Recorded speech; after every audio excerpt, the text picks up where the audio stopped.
Guys, প্রথমে ভিডিওটা দেখবো, তারপর এর কিছু ফানি কমেন্টস গুলো পড়বো। Let's go.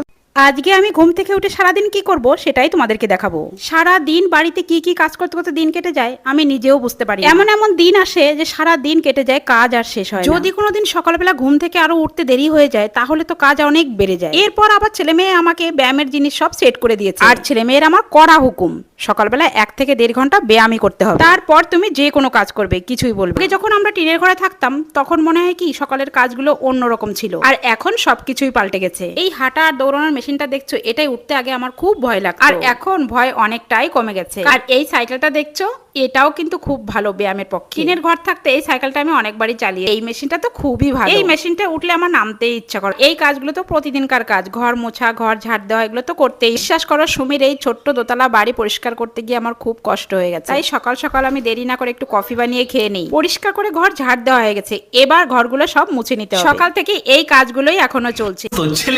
উফ, ঘুম থেকে ওঠা নাটকটা কিন্তু সেরা ছিল। बड़ा हरामी हो बेटा। দেখো, ব্রাশ না করেই কফি খেয়ে নিল। ভেবেছিলাম বাড়িতে থেকে হয়তো কাজকর্ম করে, এতে দেখি ভিডিও করে আর নড়ানড়ি করে।